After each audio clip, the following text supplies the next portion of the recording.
یہ ہے کہ میں بارہا یہ جملہ کہتا ہوں، خدا را اپنے گھروں کے دروازے اپنے دین کے لیے کھول دیجئے۔ دوسرا میرا جملہ یاد رکھیں، اپنے دین سے اجنبیت کو ختم کر دیں۔ جتنے ہم اللہ سے اجنبی ہیں، اس کے رسول سے ہیں اور دین سے ہیں، میں نے یہ مشاہدہ کیا اتنے اجنبی کسی کے ساتھ نہیں ہے۔ نہ ہمیں دین کی الف بے آتی ہے، اللہ کے بارے میں معرفت کا کلام کر لیا جائے، اللہ کے بارے میں ہمیں تعارف تک پیش نہیں کر سکتے صحیح طریقے سے۔ نبی کریم سے ایک رسمی تعلق ضرور ہے، آپ کا کلمہ پڑا ہے، باقی نبی کریم کے بارے میں کیا ان کا حق ہیں، کیا حقوق ہیں، کیا ان کے معاملات تھے، وہ ان سے ہم بالکل بے بہرا ہیں۔ اگر ایک کافر ہم سے پوچھے نا اپنے نبی کے بارے میں کچھ بتاؤ، تو دو چار بس وہ واقعات، وہ بھی بڑھیا نے کچرا پھینک دیا گھر سے، سرکار نے اس کو معاف کر دیا، جن واقعات کی اصل میں بھی شک ہے کہ پتہ نہیں موجود ہیں بھی کہ نہیں ہیں، اس طرح کی چیزیں ہمارے ذہن میں ہوتی ہیں، باقی کچھ بھی نہیں۔ تو یہ تمام نتائج ہوتے ہیں اپنے دین سے دوری کے۔ میں اکثر یہ عرض کرتا ہوں کہ شادی سے پہلے یہ پیرنٹس کی ذمہ داری ہے، اپنی بچی کو حقوق زوجین کورس کروائیں، اگر بیٹا ہے تو اسے حقوق زوجین کورس کروائیں، تاکہ لڑکا لڑکی دونوں کو پتہ ہو کہ کن الفاظ سے ایک دم نکاح ٹوٹ جاتا ہے۔ جیسے دو لفظ سے ایک حرام عورت ہمارے لیے حلال ہو جاتی ہے، دولہا کہتا ہے قبول کیا،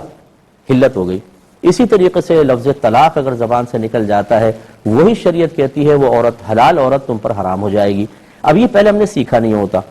یہ مطلب اسی طرح ہماری تربیت میں یہ چیز شامل نہیں ہوتی کہ بچوں کو صبر و تحمل کی تربیت کریں، ان کو ظاہری باطنی گناہوں کی معرفت دیں، تو پھر یہ سب چیزیں اسی کا نتیجہ ہوتی ہیں۔ ایک دم غصہ آتا ہے، فوراً 3 طلاقیں دے دیں، پتہ ہی نہیں ہے بعض اوقات کہ کن الفاظ سے طلاق دی جاتی ہے۔ اچھا مفتی بھی ایسے بن جائیں گے، آج ایک مسئلہ آیا کہ شوہر نے سب کے سامنے کہا ہے طلاق طلاق طلاق، اور جب اس کو پریشر ڈالا کہ تم نے طلاق دے دی تو کہتے ہیں میں نے تو تلاش کہا تھا، طلاق کوئی کہا تھا، پتہ نہیں کس کو جا کے مسئلہ معلوم کر لیجئے، تلاش سے نہیں ہوگا، طلاق سے ہوتا ہے، تو بس اب بیوی کو بھیج دو۔ تو یہ مطلب پھر صورتحال کے پھر شیطان مشورہ دیتا ہے کہ اب عورت ہاتھ سے نکل رہی ہے، جھوٹ بولو کیسے بھی کرو، اس کو جانے نہ دو ہاتھ سے، اور پھر وہ جو اس طرح جھوٹ بول کے زوجہ کو ساتھ رکھیں گے تو یہ گناہ کبیرہ ہے، یہ زنا شروع ہو جاتا ہے۔ جو بچے پیدا ہوں گے باپ کا اس سے نسب ثابت نہیں ہوگا۔ خلاصہ کلام یہ ہے کہ ہمیں آپ کے ساتھ اتنی تو ہمدردی ہے کہ آپ ٹینشن میں ہیں، لیکن اس سے زیادہ کوئی ہمدردی نہیں ہے، کیونکہ آپ نے کم علمی کی وجہ سے اپنے نبی کے حکم کو ٹالیں گے۔ تو میں نے پہلے ہی کہا، میں نے جملہ آپ کا قول سنتے ہی کہا تھا، یہ دنیا نہیں آخرت میں بھی اللہ نہ کرے آپ کو رسوائی کا سامنا ہو سکتا ہے۔ آپ کے نبی فرما رہے ہیں طلب العلم فریضۃ علی کل مسلم، علم کا حاصل کرنا ہر مسلمان عاقل مرد و عورت عاقل بالغ پر فرض ہے، اور آپ اپنے نبی کا جب کہنا نہیں مانتے، پھر آپ یہ سمجھتے ہیں کہ آپ کو تمام دنیا اور آخرت کی نعمتیں اور راحتیں مل جائیں گی، یہ نہیں ہوتا۔ کتنے میرے سننے والے ایسے ہیں جو بہت بڑے بڑے گناہ کبیرہ رات دن کر رہے ہیں اور ان کو یہی نہیں پتا کہ ہم گناہ کبیرہ کر رہے ہیں، ان کے رشتے ٹوٹ چکے ہیں، بریک ہو چکی ہے ان کے آپس میں، اس طرح کے الفاظ زبان سے نکل گئے، ان کو خود نہیں پتا کہ ہم نے یہ الفاظ، آج بھی ہمارے فتویٰ اتنے طلاق کے مسائل آ رہے ہیں، یقین کریں ہر تیسرا مسئلہ طلاق کا ہوتا ہے۔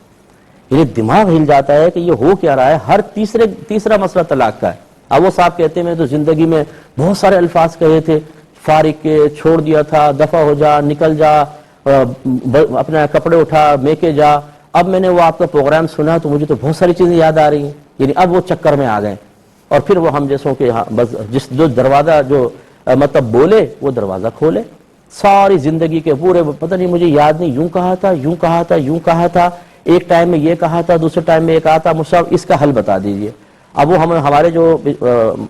شاگرد جو فتوے لکھ رہے ہیں بیچارے وہ پزل ہو جاتے ہیں، پہلے اس کا حکم لکھیں تو کیا ہوگا، پھر اس کا حکم لکھیں تو کیا ہوگا، پھر بعض اوقات کنڈیشنز ہوتی ہیں، اس صورت میں طلاق ہو جائے گی، اس صورت میں نہیں، اب وہ صورت بناتے ہیں، اگر اس صورت میں طلاق آپ نے کہا تھا طلاق ہو گئی تو یہ 2 مل کر 2 ہو گئی، یہ مل کر 3 ہو گئی، اور اگر نہیں کہا تھا تو پھر 1 طلاق ہوئی ہے، یہ مل کر 2 ہوئی۔ ایسا حساب و کتاب ہمیں کرنا پڑتا ہے، ہم پزل ہو جاتے ہیں۔ تو گزارش یہ ہے میری جو ہمارے دیکھنے والے ہیں کہ خدا را معلومات ایک الگ چیز ہے اور علم ایک الگ چیز ہے۔ میں یہاں بیٹھ کر آپ کو معلومات دے سکتا ہوں، علم نہیں دے سکتا۔ علم کا مطلب ہے A to Z چیز کو سیکھنا۔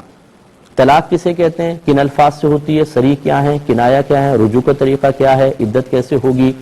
کن الفاظ سے نیت، ان الفاظ کو ادا کرتے ہوئے نیت ضروری ہے، کہاں نیت ضروری نہیں ہے، غصہ بھی کافی ہے، مذاکرہ طلاق کافی ہے۔ جب یہ تمام چیزیں آپ سیکھ لیں گے تو اسے کہیں گے آپ کو طلاق کا علم آ گیا۔ علم سیکھنا فرض ہے، صرف چیدہ معلومات حاصل کرنا فرض نہیں ہے۔ آپ کسی ڈاکٹر کے پاس بیٹھ کر